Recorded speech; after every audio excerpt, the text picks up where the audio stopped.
Hello, boys and girls. Today is Wednesday, and this is our last lesson for today, Wednesday. We're going to do science. And our lesson for today is Ask a Polymer Scientist. So that is our lesson. Last lesson on Monday, we learned about matter and how matter is everywhere around us. Today, we're going to learn what is a polymer scientist. Scientists are very important, and you hear talking a lot about scientists on the news. So, well, this is not a medical scientist. This is a polymer scientist. And he says, what are polymers? That is our first question. And here says, polymers are a kind of material. So they are matter. We can find some polymers such as silk in nature. Silk is a type of fabric. Scientists make other polymers such as plastics. And plastic is everywhere around us, right? All right. So let's continue. It says, what does a polymer scientist do? He is a polymer scientist. So let's see what he does. And it's like we are interviewing him. We're asking him questions. And now he says, I work with different materials to make them better. Materials can cause problems. I try to solve the problems. Okay, let's continue to our next question. What is one problem that polymer scientists are working on? So let's find out. And the answer is some polymers take years to break down. This makes a lot of garbage.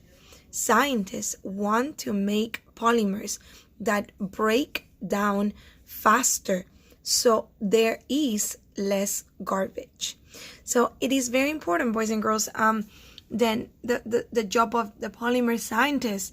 As you can see, boys and girls, sometimes you go to the park, you go to the beach, and you can see a lot of plastic water bottles, empty plastic water bottles, and they take a lot of time to break down and decompose, right?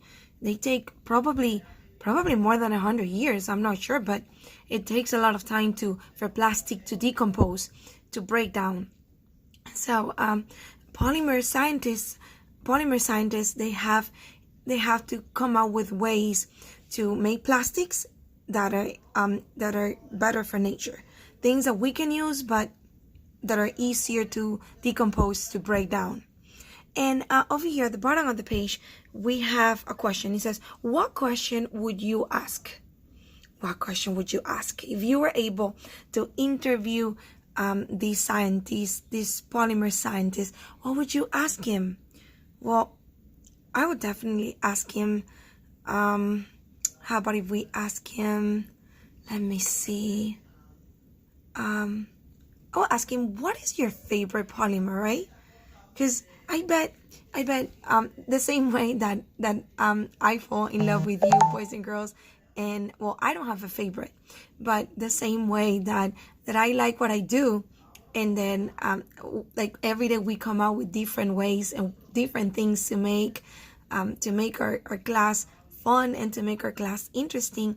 He probably has like his favorite stuff about polymer. So I would like to learn more about polymers, and I will ask him, which one is your favorite polymer? And that's the question that we are going to write down here. Which one?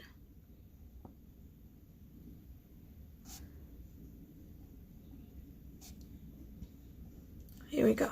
Which one? I don't have any more. I don't have a lot of space left there. Which one is your favorite polymer? And as a matter of fact, if you find these questions silly, you can go ahead and come up with your own question. All right, the spelling doesn't have to be perfect, as long as you sound out the words and you write the sounds that you hear. So if you find this is a silly question, it's up to you to come up with another one, and then maybe you can share it with me too. All right, so we're gonna turn the page because we also have to answer questions on the next page. And over here it says polymer play. So we continue learning about polymers. It says, think about what a polymer scientist studies. Make a list of polymers on the lines below. Oh, so you see, there you go. Now we get to see more different type of polymers. And here we go. We have rubber ball. So rubber is a type of polymer. Here we can see the word rubber. The ball that is made out of rubber. Rubber is a polymer. And here we can see foam peanuts. Foam peanuts, you can sometimes see them in packages. So the thing that comes inside the package doesn't break. They put a bunch of foam peanuts just to keep it safe. Oh, I remember this little car. This is a plastic toy, boys and girls. And this is the type of plastic cars that you can go inside and ride with your feet. I remember when my son was little. Okay, so this plastic toy, boys and girls, plastic is another material that is a polymer, and also is foam. So look at all the materials that are polymers. We have rubber. Rubber is a polymer. Foam is a polymer, like the peanut of the foam peanuts. Plastic is a polymer. Let's see if we can find another one. Look, plastic bags. Plastic bags. So plastic is the same thing. It's just that this plastic is much harder than this plastic over here, right? And look at it, boys and girls. Animals. It looks like animals also have polymers on them. It says a lobster shell. It's a polymer. I wonder if the turtle shell, it's a polymer too. So we're going to name 4 different type of polymers, and we're going to do so by copying these words. So the first polymer that we found out here is rubber. So we're going to copy the word rubber. That is a polymer. Rubber is the first one. All right, you should try to begin over here another way I did it, because now I ran out of space. Our next polymer is foam. Foam. And then we have number 3. Number 3 is gonna be plastic. We're not gonna write plastic again. What we wanna do is that we're gonna take a look at the lobster shell, right? So we can write shell. Shell, it's another type of polymer. And I wonder if my turtle's shell, it's also polymer. It should be, right? That's so cool. We have polymers all around us, boys and girls. Okay, and I want you to go out there and see if you can find polymers. You go to your living room, you go to your bedroom, you go to the restroom, everywhere in the house where you can find polymers, and then you name them. All right. But before we finish our lesson today, I want to read you a book that I found about matter. Let me see if I can find it over here. It's a very cool book. I really like it. When I read it the first time, it says Pancakes Matter. And it says that it was written by Amy Schumacher, Hall or Hale. I need glasses already. And it was illustrated by Doris Edlinger.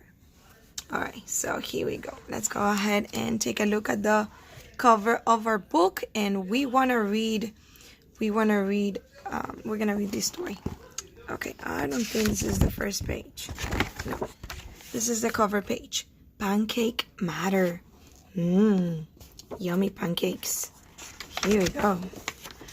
All right, let's see what it says. And over here it says, think. Okay, hold on. I'm gonna put my pen down. Okay, here we go. It says, think of your favorite kind of pancakes.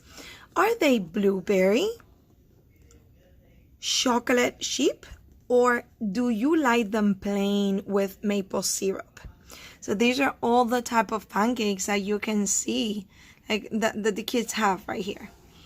All right, boys and girls. So let's see what it says now. It says, whatever flavor, they are made of matter. So pancakes are made out of matter.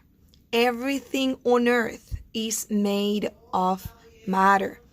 So you can see right there that the kids are about to enjoy the pancakes. Ooh, Yummy pancakes. Here we go. Let's continue. Let's take a look over here. Oh, this boy is going to, it looks like he's ready to make some pancakes. Okay, let's move on to our next page. It says, making pancakes is a good way to learn about solids, liquids, and gases. So everything here, boys and girls, in all the ingredients in the pancakes are matter. And then it says these are the 3 states of matter.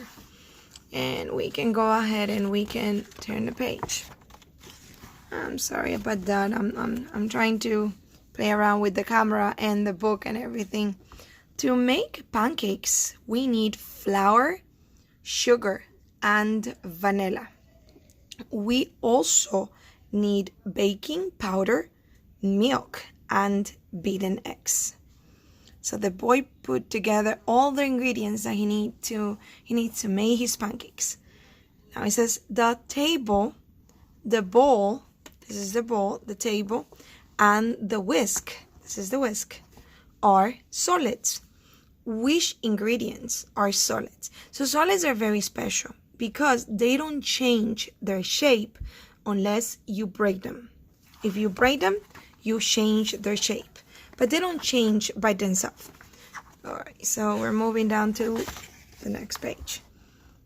The boy is showing you right here the ingredients that are solids. We have the sugar, we have the flour, and the baking powder. Baking powder. All right, flour, sugar, and baking powder are solids.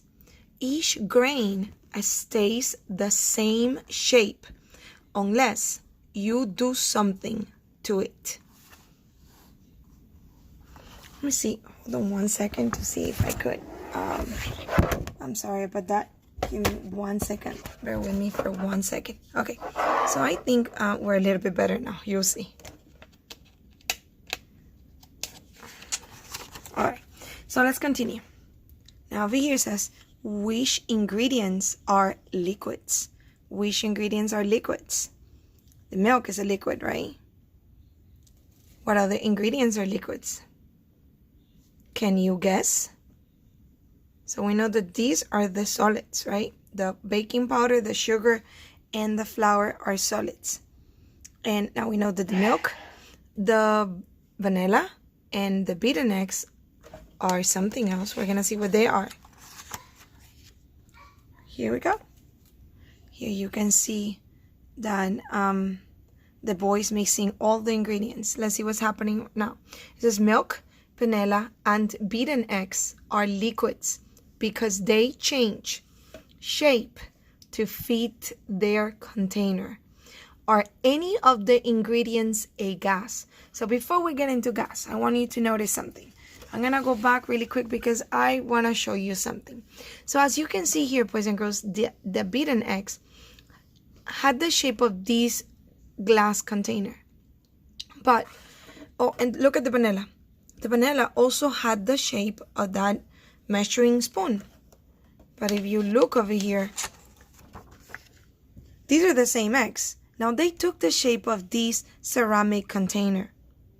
And the vanilla is about to take the shape of that container as well. And also is the milk. So liquids, they are very special as well because they take the shape of their container. And you can try to do that at home. You can get some water or some orange juice or milk, whichever liquid you want to use, and you can try putting it in different containers. And you're going to see how the liquid is going to take the shape of the container that you place it into. All right, so let's see what happened now. Now the boy already mixed all the ingredients and now he's cooking the pancakes. Now it says, remember that most gases are invisible. You don't add any gases when making pancakes. But I want you to look at this pancake. Do you see the bubbles in the pancake? Those are bubbles. Those are not, at the end they're gonna become holes. But right now, they are bubbles, and that's the air. Air is a gas. And then it says, but the bubbles that form as the pancakes cook are full of air. Air is a gas. And right now you're breathing a gas because that's what we do. We learned that all living things need air, right? Air is a gas, but you cannot see it. Come and get it. Yay. Ooh, I wish I could try one of those pancakes. They look very, very yummy. All right, boys and girls. So with this short story about matter, we finish our Wednesday's lesson. This was our last lesson for today, Wednesday. Have a very happy afternoon. Don't forget to do I excel, I ready, and spelling city. I don't want you to do a lot of them. I just want you to do a little bit of each of these things every day. Okay? Okay, well, big kiss. See you soon. Bye.